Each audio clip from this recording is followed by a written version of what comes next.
नमस्कार, जय श्री राम, जय हिंद मित्रों। मैं दीपक सिकवाल एक बार फिर चाणक्य क्लासेस के ऑनलाइन प्लेटफॉर्म पर आपका हार्दिक स्वागत करता हूं, अभिनंदन करता हूं और ईश्वर से आपके मंगल स्वास्थ्य की कामना करता हूं। मित्रों, जैसा कि आप जानते हैं कि अभी तक हमारा जो तत्पुरुष समास का चैप्टर था वो चल रहा था और आज हम तत्पुरुष समास के अंतिम चैप्टर पर, अंतिम पॉइंट पर हम बात करेंगे। और वो अंतिम पार्ट कौन सा हो जाता है? आज इसका अंतिम भाग है अलुक तत्पुरुष समास। कौन सा समास? अलुक तत्पुरुष समास। अलुक तत्पुरुष समास। मित्रों, आगे बढ़ने से पहले मैं एक बार आपसे रिक्वेस्ट करना चाहूँगा, गुजारिश करना चाहूँगा कि यदि आपने चाणक्य क्लासेस के यूट्यूब चैनल को सब्सक्राइब नहीं किया है तो सब्सक्राइब कर लें, बेल आइकन को दबा दें, वीडियो शुरू से अंत तक ज़रूर देखें। निश्चित रूप से मैं ऐसा विश्वास रखता हूं कि आपको ये वीडियो ज़रूर पसंद आएगा, क्योंकि ये आपकी परीक्षा में आपकी मदद करेगा। और जब वीडियो आपको पसंद आएगा तो आप लाइक किए बिना नहीं रहेंगे, शेयर किए बिना नहीं रहेंगे, कमेंट किए बिना नहीं रहेंगे। और मित्रों, यदि किसी प्रकार की और भी मेरे विषय से जुड़ी हुई कोई समस्या हो तो आप कमेंट सेक्शन के जरिए आप अपनी समस्या हम तक पहुंचा सकते हैं और हम आपको विश्वास दिलाते हैं कि आपकी हर समस्या का निश्चित रूप से और पूर्ण समाधान किया जाएगा। अब हम बात करते हैं अलुक तत्पुरुष समास की। तो यहाँ पर एक पहला शब्द आया है अलुक। तो अलुक शब्द का तात्पर्य हम यहाँ पर लेंगे विभक्तियों से। किससे लेंगे? विभक्तियों से। तो संस्कृत में हिंदी में कुछ ऐसे शब्द भी होते हैं जो संस्कृत से यथावत लिए गए हैं, यानी कि उन शब्दों में कहीं पर भी विभक्तियों का लोप नहीं होता है, विभक्तियां यथावत रहती है। तो जिन पदों में संस्कृत की मूल विभक्तियां ही यथावत रह जाती है वहां पर समास कौन सा होता है? अलुक तत्पुरुष समास होता है। हम इसकी परिभाषा लिख लेते हैं, आप भी इसकी परिभाषा को लिख लीजिएगा, अच्छे शब्दों में जमा जमा करके लिख लीजिएगा। परिभाषा इसकी कुछ ऐसी बनेगी कि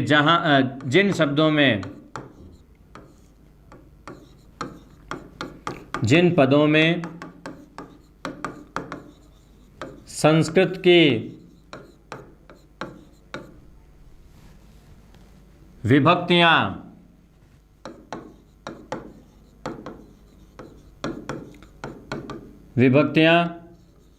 शेष हो या शेष रह जाए, उन पदों में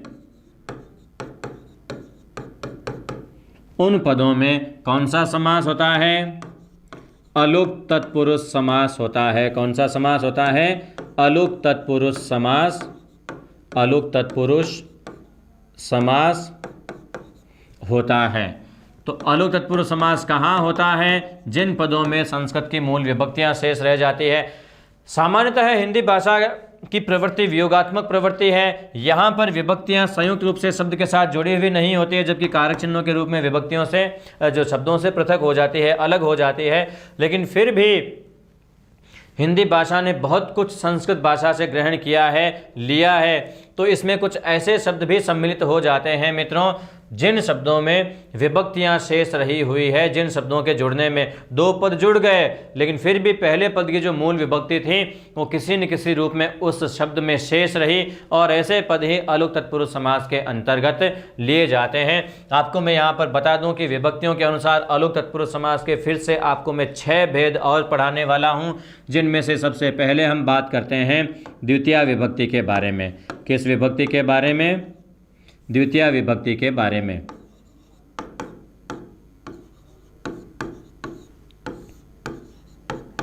तो आप लिख लीजिएगा द्वितीया विभक्ति। और द्वितीया विभक्ति शेष हो वो पद किस प्रकार के होते हैं? तो इसके उदाहरण बड़े भयंकर भयंकर उदाहरण होते हैं। आप लिख लीजिएगा ऐसे उदाहरणों को, है ना। वो शब्द हो जाएंगे, पहला शब्द मैं यहाँ पर लिख देता हूँ भयंकर। मैंने आपको पहले कहा था भयंकर प्रलयंकर शब्द होंगे। ये शब्द मैंने लिख दिया प्रलयंकर।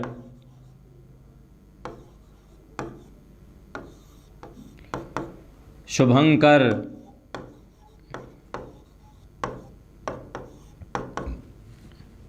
और शब्द हो जाएगा दिवंगत।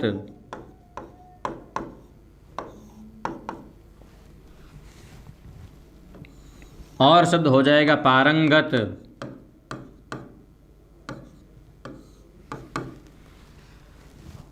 धनंजय।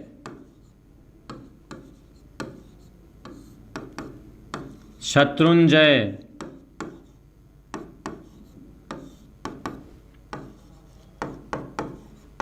मृत्युंजय।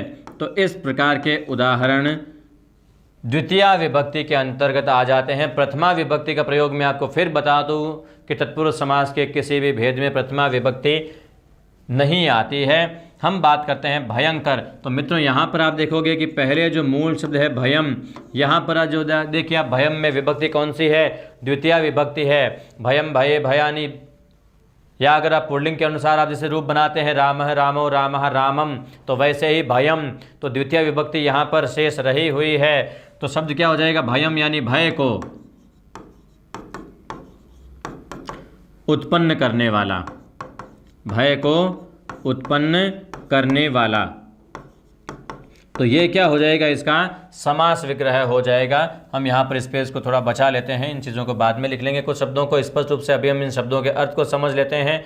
तो पहला शब्द जो है भयम, तो इसका अर्थ क्या हो जाएगा? भय को उत्पन्न करने वाला। वो क्या होता है? भयंकर होता है। इसी के बाद में आगे शब्द आ गया प्रलयंकर, तो इसका समास विग्रह भी क्या हो जाएगा? प्रलय को करने वाला। प्रलयंकर का समास विग्रह क्या हो जाएगा? प्रलय को करने वाला। वो क्या कहलाता है? प्रलयंकर कहलाता है। इसी प्रकार शुभंकर का समास विग्रह क्या हो जाएगा? शुभम। और शुभम शब्द का अर्थ क्या होता है? शुभम शब्द का अर्थ हो जाता है कल्याण। तो शुभंकर का अर्थ क्या हो जाएगा? कल्याण को करने वाला। ठीक है, आप इन अर्थों को बराबर पढ़ते समझते रहिएगा, लिखते रहिएगा, समस्या आ जाए तो पूछते रहिएगा। मैं निश्चित रूप से आप ही के साथ हूँ। दिवंगत शब्द आया है, तो यहाँ पर आप बोलोगे सर दिवम का अर्थ क्या होता है? तो दिवम शब्द का अर्थ होता है मृत्यु, है ना। मृत्यु बड़ी दिव्य होती है, बड़ी नसीब वालों को मिलती है ना। हमारे नसीब इतने अच्छे नहीं है कि मृत्यु भी आ जाए। दिवम, दिवम का अर्थ यहाँ पर क्या लिया गया है? मृत्यु की ओर। गत का मतलब क्या हो जाएगा? गया हुआ।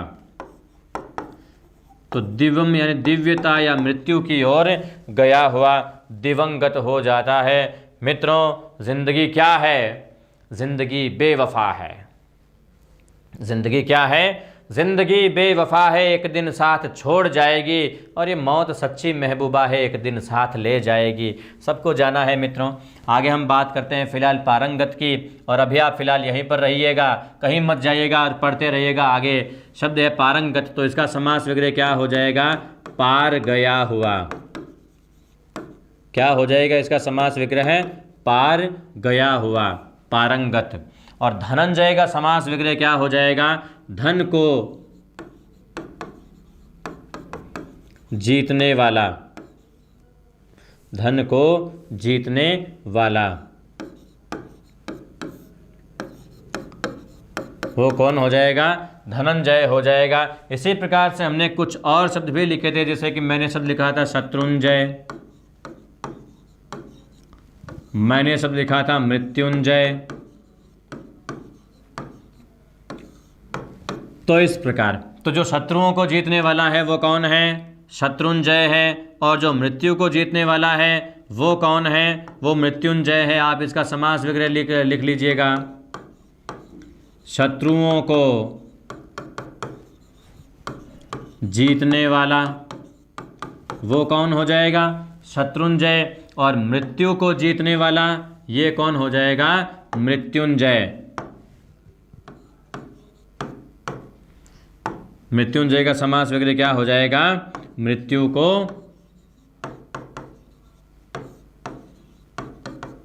जीतने वाला।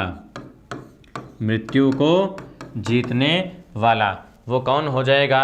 मृत्युंजय हो जाएगा। तो इस प्रकार अभी तक आपने जो उदाहरण पढ़े हैं वो द्वितीया विभक्ति के उदाहरण पढ़े हैं। अब हम बात कर रहे हैं तृतीया विभक्ति की। तो अगला इसका जो भेद होता है वो क्या हो जाएगा? तृतीया विभक्ति। कौन सी विभक्ति? तृतीया विभक्ति। और तृतीया विभक्ति के उदाहरण कैसे हो जाएंगे? तो मित्रों इसके उदाहरण कुछ ऐसे हो जाएंगे। लिखते रहिएगा साथ साथ में, ताकि उदाहरणों का कलेक्शन आपके पास में अच्छा खासा इकट्ठा हो जाए। पहला शब्द मैंने यहाँ पर लिख दिया है मनस्कृत। दूसरा शब्द मैंने लिख दिया है तमसावृत। अगला शब्द मैंने लिख दिया है तमसावृत्ति। तमसावृत्ति, और इसके बाद में एक शब्द हो जाएगा कर्तरी प्रयोग। तो इस प्रकार के ये कुछ उदाहरण होते हैं जो कि तृतीया विभक्ति के अंतर्गत आ जाते हैं। तो मनस्कृत, इसका समास विग्रह क्या हो जाएगा? इसका समास विग्रह हो जाएगा मन से किया हुआ। मन से किया हुआ क्या हो जाएगा? मनस्कृत हो जाएगा। इसी प्रकार तमसाव्रत, तो तमस का मतलब क्या हो जाता है? अंधकार हो जाता है। तमस का अर्थ क्या हो जाता है? अंधकार। तो आप इसका संधि विच्छेद करोगे तो तमसा प्लस आवृत, आवृत का मतलब घिरा हुआ, तो सिंप्लीफाई है इसका समास विग्रह करना अंधकार से घिरा हुआ। क्या हो जाएगा? अंधकार से घिरा हुआ। तो ये तमसावृत का समास विग्रह हो जाएगा। इसी प्रकार आगे एक और शब्द आया है तमसावृत्ति। तो तमसावृत्ति का अर्थ क्या हो जाएगा? तमसा का मतलब होता है बुराई और वृत्ति का मतलब हो जाता है चरित्र। तो इसका समास विग्रह क्या हो जाएगा? तमस यानी बुराई से युक्त चरित्र। बुराई से युक्त चरित्र। चरित्र का मतलब क्या हो जाता है? वृत्ति। वृत्ति का मतलब क्या हो जाता है? चरित्र।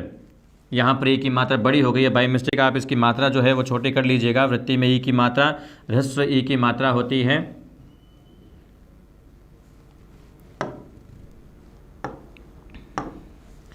तो क्या हो जाएगा? तमसावृत्ति। यहाँ पर भी हम क्या लिख लेते हैं?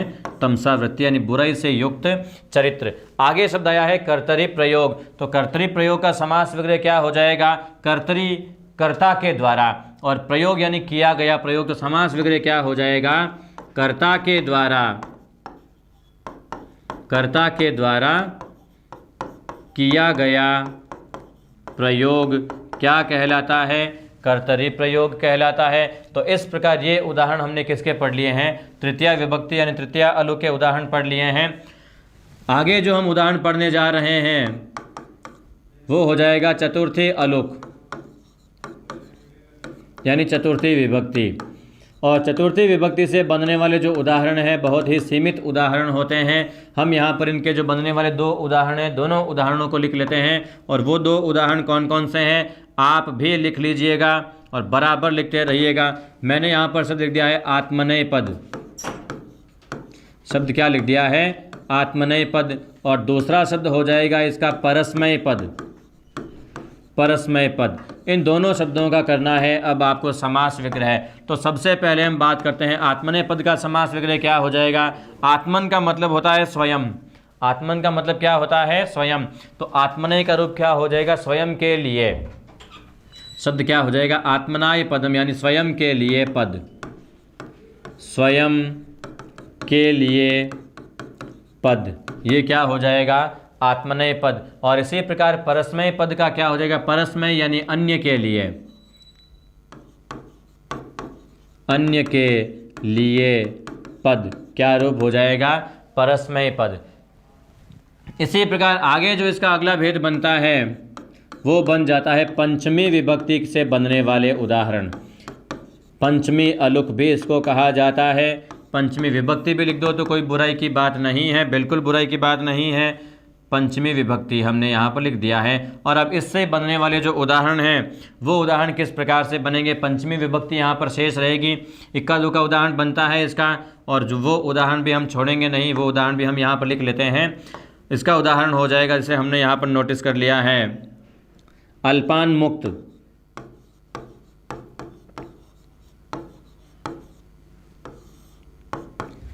क्या हो जाएगा? अल्पान मुक्त। कई बार इसके लिए एक शब्द और आ जाता है, स्तोकान मुक्त। स्तोकान मुक्त। इन दोनों शब्दों का समास विग्रह क्या हो जाएगा? स्तोक या अल्प, इन दोनों का एक ही अर्थ होता है, कम, थोड़ा, तनिक। तो समास विग्रह क्या हो जाएगा इसका? अल्प से मुक्त। थोड़े से छुटकारा, क्या हो जाएगा?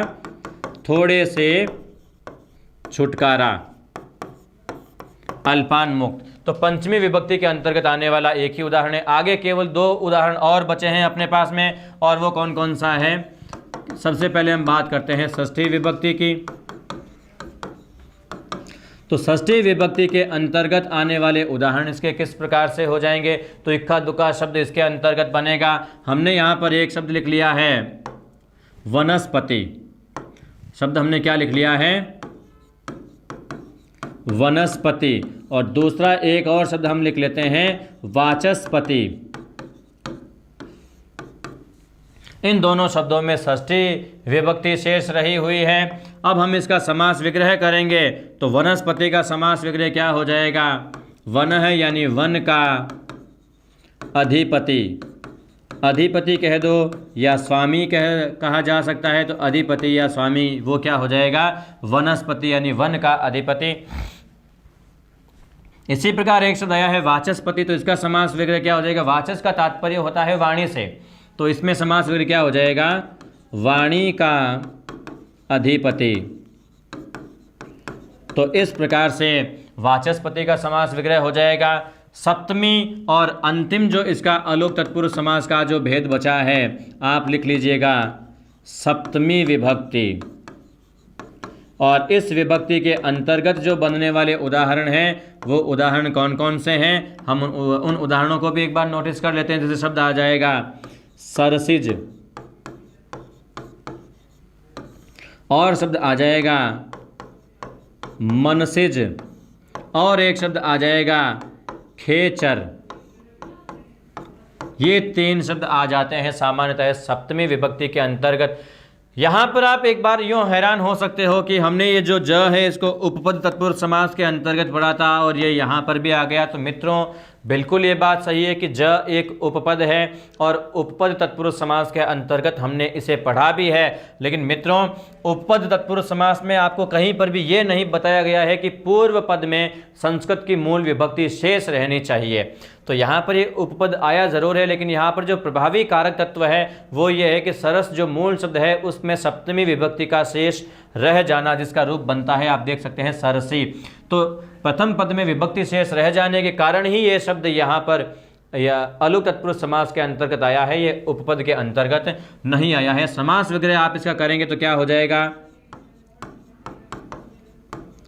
सरोवर में जन्म लेने वाला या सरोवर में उत्पन्न होने वाला। दूसरा शब्द है मनसिज, तो इसका समास विग्रह हो जाएगा मनसी यानी कि मन में उत्पन्न होने वाला। वैसे मनसिज जो शब्द है ये कामदेव का भी पर्यायवाची है, लेकिन यहाँ पर इसका अर्थ कामदेव इसलिए प्रयोजित नहीं किया जा सकता क्योंकि ज का पूर्ण अर्थ नहीं है, क्योंकि इच्छाएं भी मन के अंदर ही उत्पन्न होती है और सारी इच्छाएं काम भावना से प्रेरित नहीं होती है। आगे जो शब्द आया है वो आया है खेचर। तो जैसा कि मैंने आपको बताया है कि ख शब्द का अर्थ मैंने आपको पहले बता दिया है। ख शब्द का अर्थ मैंने आपको क्या बताया? अंतरिक्ष। क्या अर्थ बताया है? अंतरिक्ष। तो यहाँ पर उसी ख का सप्तमी विभक्ति में रूप आया है खे। जिस प्रकार राम शब्द का सप्तमी में रूप बनता है रामे, उसी प्रकार ख शब्द के जब हम रूप बनाते हैं तो सप्तमी विभक्ति एक वचन में इसका रूप बनता है खे। तो खे का मतलब क्या हो जाता है? अंतरिक्ष में। अंतरिक्ष में। और चर का मतलब विचरण करने वाला, तो अंतरिक्ष में विचरण करने वाला। तो इस प्रकार ये इन अलोक तत्पुरुष समास के जो सारे उदाहरण हैं हमने पढ़ लिए हैं, और इसी के साथ तत्पुरुष समास के जितने भेद होते हैं हमने उन सारे भेदों पर प्रकाश डाला है। सारे भेदों को बहुत अच्छे तरह से हमने पढ़ा है। विश्वास करता हूँ, आशा करता हूँ कि आपने भी ये सारी चीज़ें अच्छी तरह से पढ़ी होगी और निश्चित रूप से आपने समझ भी ली होगी। और मित्रों आपको एक बार फिर से याद दिला दूँ कि अगर आपकी कोई समस्या रह भी गई हो, कुछ चीज़ें यदि आपके समझ में नहीं भी आई हो, तो कमेंट सेक्शन के जरिए आप हमें बता दीजिएगा। हम आपकी उन्हीं समस्याओं को सॉल्व करने के लिए आगामी वीडियो बना देंगे। आपकी जितनी समस्याएं होगी उतना ही आपका सुधार होगा। आप इस चीज़ को हमेशा ध्यान रखिएगा। आगे हम कर्मधारय तत्पुरुष समास के ही कुछ और जो भेद बताए गए हैं कर्मधारय तत्पुरुष समास, हालांकि इसको हिंदी में एक अलग भेद के रूप में माना गया है। तो अब तक हमने अव्ययी भाव और तत्पुरुष समास, दो समास हमने पूर्ण रूप से पढ़ लिए हैं। आगे जो वीडियोस बनेंगे वो कर्मधारय समास, द्विगु समास, द्वंद्व समास और बहुब्रीहि समास पर आधारित होंगे। आप वीडियोस को नियमित रूप से देखते रहिए। पसंद आए तो ज़रूर लाइक कीजिएगा, शेयर कीजिएगा और चाणक्य क्लासेस के यूट्यूब चैनल को ज़रूर सब्सक्राइब कर लीजिएगा और बेल आइकन को भी दबा लीजिएगा। और मित्रों, आपको एक और बात बता दूं मैं कि चाणक्य क्लासेस का जो एंड्रॉइड एप्लीकेशन है, जिसका लिंक नीचे डिस्क्रिप्शन में दिया हुआ है, आप वहां से चाणक्य क्लासेस के एंड्रॉइड ऐप को भी डाउनलोड कर सकते हैं, जहां व्यवस्थित रूप से आपको सारे पाठ्यक्रम बहुत ही कम शुल्क पर उपलब्ध हो जाएंगे। मित्रों, इसी के साथ मैं दीपक सिखवाल अपनी वाणी को विराम देता हूं। तब तक स्वस्थ रहिए, पढ़ते रहिए, अपने परिजनों का ध्यान रखिएगा। धन्यवाद।